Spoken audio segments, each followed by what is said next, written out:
Descubra as 3 armadilhas invisíveis que transformam disciplina em autossabotagem.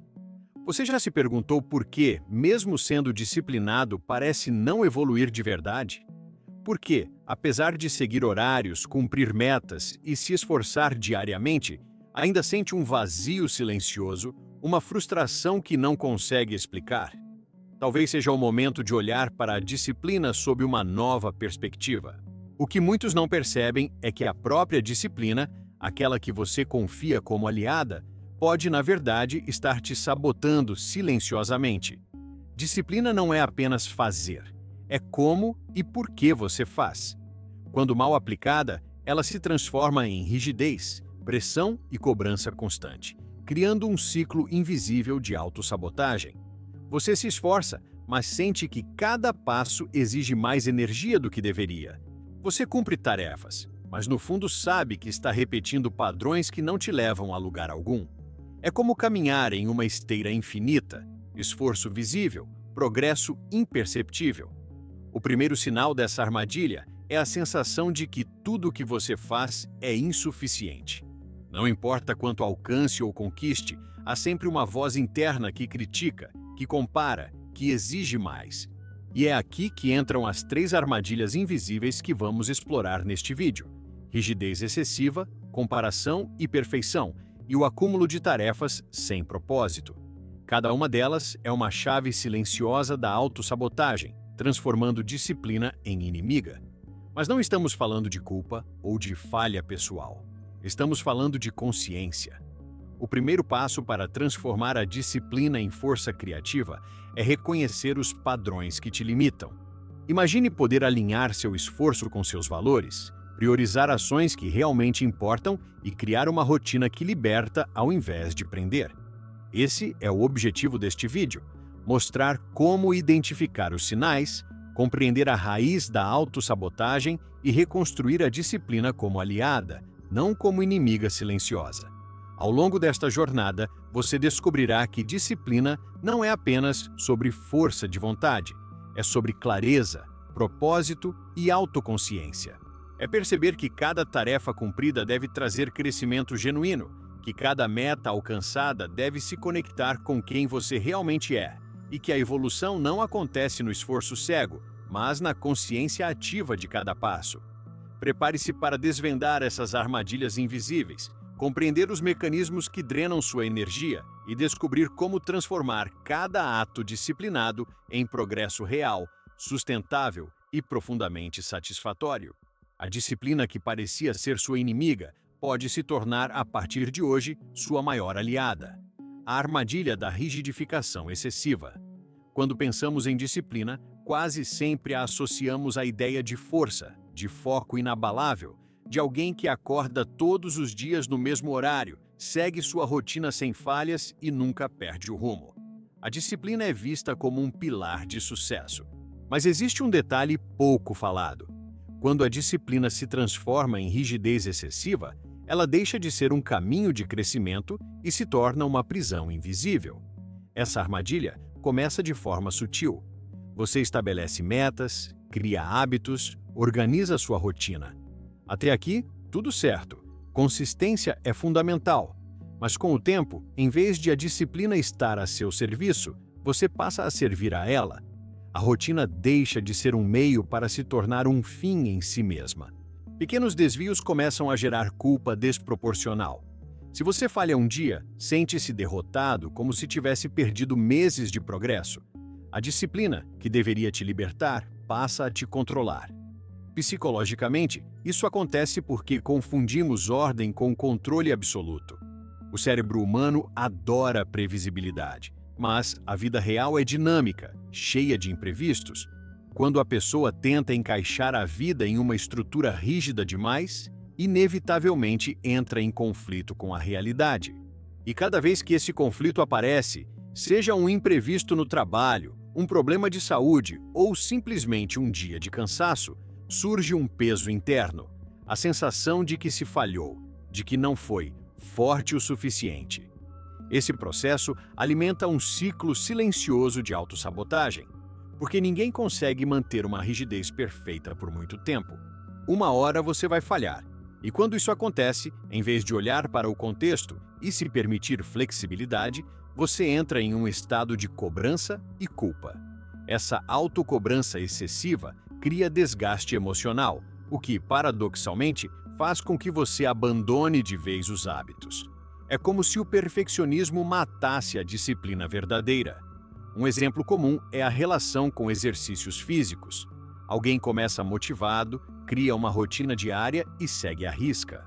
No entanto, basta perder um treino ou sentir uma queda no rendimento para que a mente interprete como fracasso total.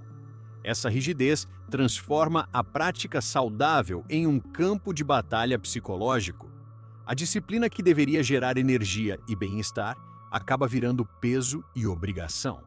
Filosoficamente, essa armadilha revela uma verdade profunda. A rigidez é a antítese da vida. Tudo o que é vivo é flexível. A árvore que resiste ao vento sem se curvar, quebra. O rio que tenta parar seu fluxo, seca. A vida pede adaptação e quando tentamos engessá-la em regras imutáveis, o resultado é sofrimento. Portanto, a grande questão não é ter disciplina ou não, mas sim, qual é a qualidade da sua disciplina? Ela está a seu serviço, moldada para se ajustar às diferentes fases da sua vida? Ou você está preso em um modelo rígido que, em vez de te impulsionar, te esgota?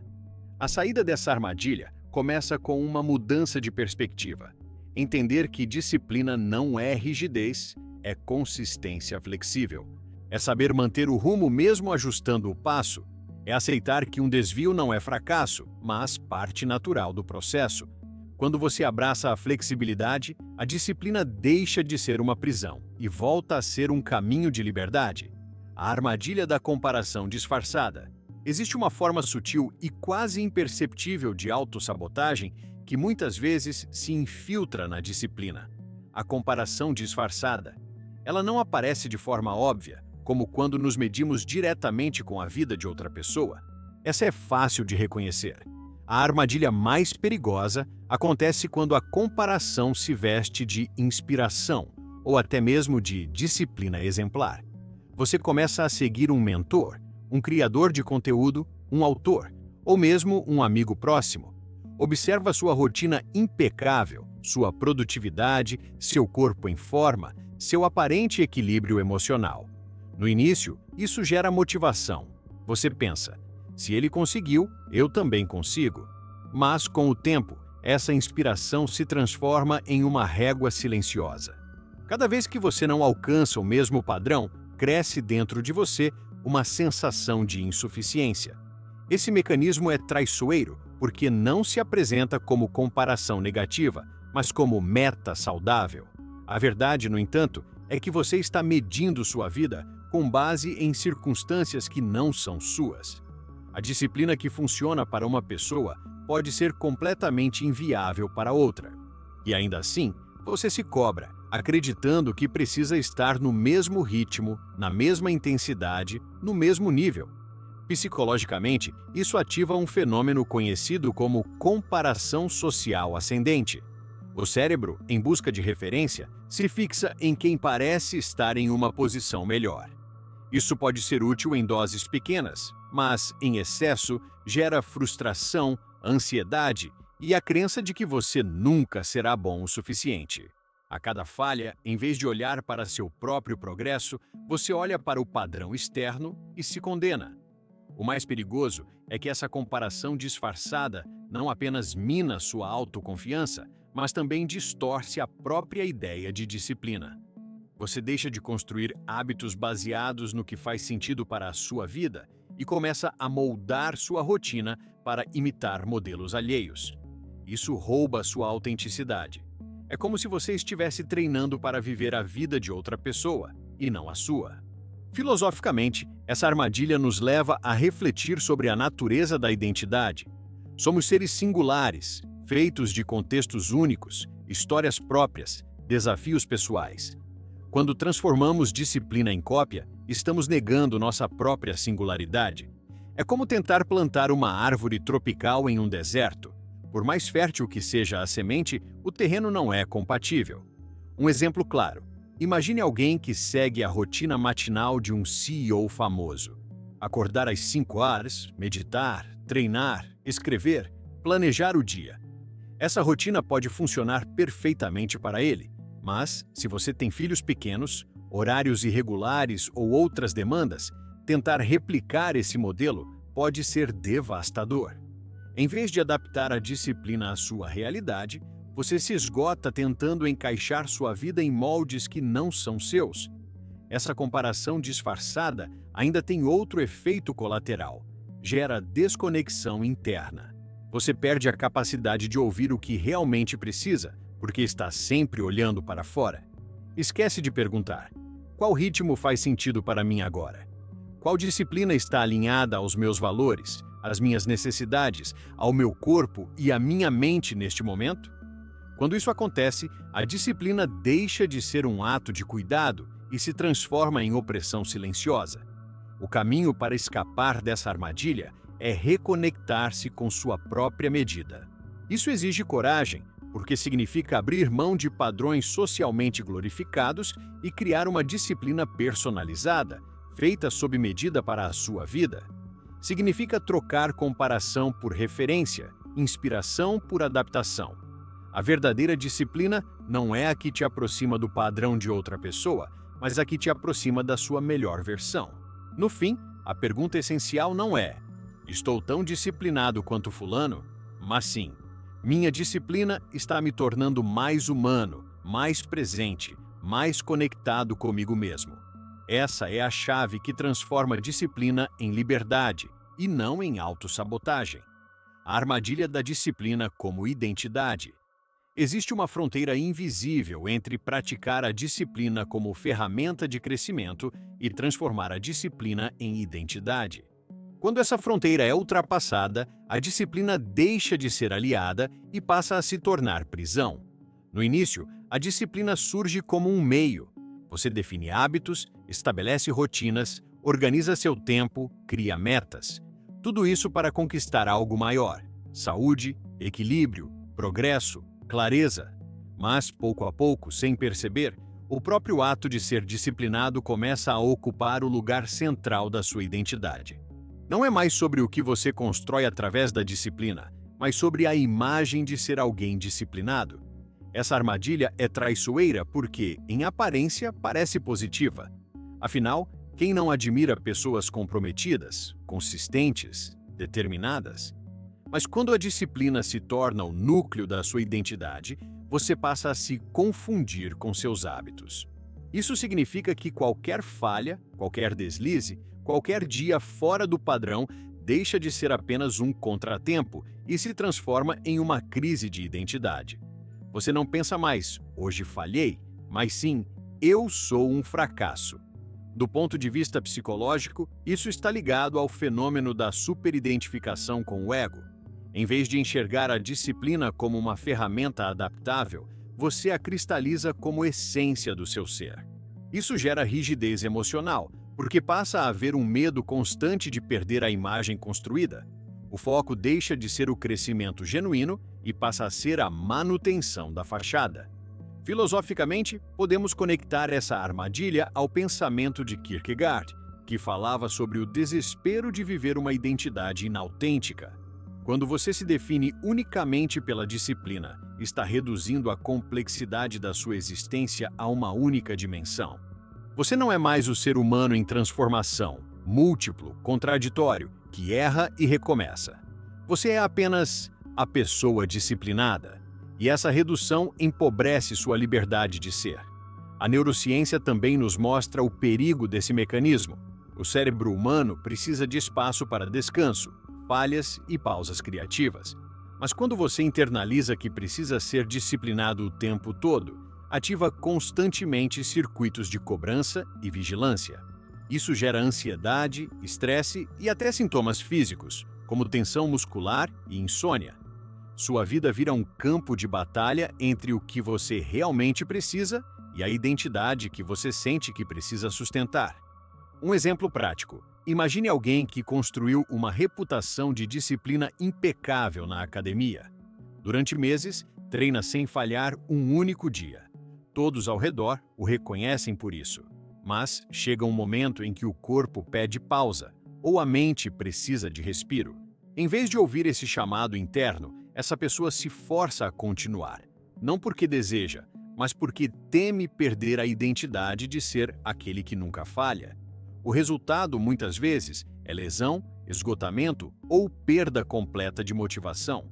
Essa armadilha se torna ainda mais cruel porque transforma o erro em inimigo. E sem espaço para errar, não existe aprendizado real. A disciplina vira uma máscara pesada demais para sustentar. E quanto mais tempo você a carrega, mais distante fica de si mesmo. Mas há um outro caminho. Ele começa com a compreensão de que a disciplina é apenas um instrumento, não a definição de quem você é. Você pode praticá-la, abandoná-la, adaptá-la, reinventá-la. A disciplina deve estar a serviço da vida e não o contrário.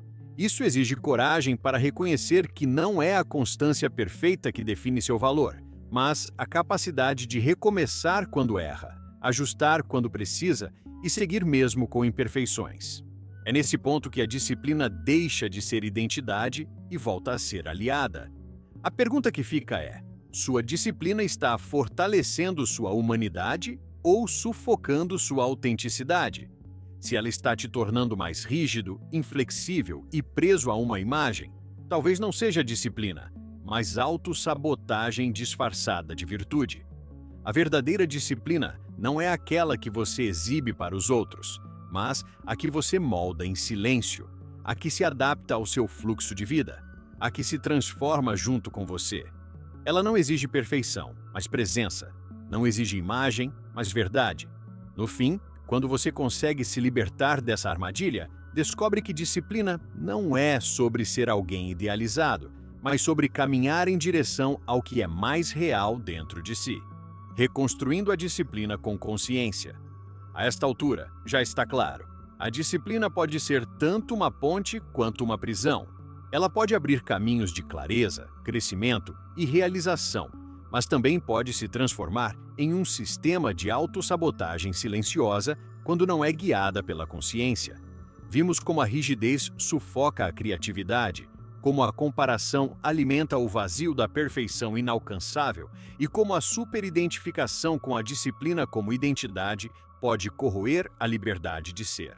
A pergunta agora não é apenas como evitar essas armadilhas, mas como reconstruir uma disciplina que seja realmente aliada da vida. O primeiro passo é enxergar a disciplina não como um fim, mas como um meio. Disciplina não é sobre provar algo para o mundo, mas sobre se aproximar daquilo que realmente importa para você. Quando colocamos a disciplina a serviço do propósito, ela deixa de ser opressora e passa a ser libertadora. Isso exige um movimento de volta para dentro. Em vez de se perguntar, como posso ser mais disciplinado? A questão se transforma em, para que eu quero ser disciplinado? Essa simples mudança abre espaço para uma disciplina que não escraviza, mas sustenta. Psicologicamente, essa reconstrução passa por integrar a imperfeição como parte do processo. Quando você aceita que falhar não destrói sua disciplina, mas faz parte dela, você se liberta do peso da cobrança impossível. É a diferença entre enxergar cada tropeço como prova de fraqueza ou como oportunidade de aprendizado. O verdadeiro poder da disciplina está na capacidade de se reerguer, não na ilusão de nunca cair. Do ponto de vista existencial, esse é o convite à autenticidade. Como diria Viktor Frankl, o ser humano não é movido pela busca de prazer ou de poder, mas pela busca de sentido. Uma disciplina sem sentido se torna fardo. Uma disciplina conectada ao propósito se transforma em força vital. Reconstruir a disciplina com consciência é reconectar cada ato diário, cada escolha aparentemente banal, a um fio maior de significado. Quando isso acontece, até mesmo as tarefas mais simples ganham profundidade, porque não são feitas para manter uma imagem, mas para alimentar uma vida. A neurociência confirma esse caminho. Quando associamos hábitos a recompensas internas e valores profundos, o cérebro cria vínculos mais fortes e duradouros. Em vez de lutar contra si mesmo em busca de disciplina, Você se alinha a um fluxo natural em que cada passo se torna mais leve porque está conectado ao que faz sentido. É a diferença entre remar contra a maré e aprender a navegar junto com a corrente. Mas reconstruir disciplina com consciência exige também coragem para abrir mão. Abrir mão da obsessão pelo controle absoluto, abrir mão da ideia de perfeição, abrir mão de identidades rígidas que aprisionam. Essa renúncia não é fraqueza, é maturidade. É a sabedoria de reconhecer que a disciplina não precisa ser absoluta para ser verdadeira. Imagine agora se sua disciplina fosse reconstruída não como um conjunto de regras rígidas, mas como uma dança. Uma dança que tem ritmo, constância, mas também pausas, improvisos e adaptações. Uma dança em que você não precisa ser perfeito, mas precisa estar presente. Essa é a disciplina consciente, aquela que não exclui a humanidade, mas a integra. No fim, o que está em jogo não é apenas produtividade ou resultados externos, mas a forma como você habita sua própria vida. Se a disciplina que você pratica hoje está te afastando de si mesmo, talvez seja a hora de deixá-la morrer para que uma nova, mais autêntica, possa nascer. E aqui fica uma última pergunta. Se você pudesse libertar sua disciplina das armadilhas da rigidez, da comparação e da identidade e reconstruí-la como uma força viva a serviço do seu propósito, que transformação poderia acontecer na sua vida? Talvez a resposta esteja menos em fazer mais e mais em fazer o que realmente importa, com verdade, presença e consciência. Essa é a verdadeira revolução. Transformar a disciplina de inimiga silenciosa em aliada criativa, de prisão em liberdade, de máscara em caminho.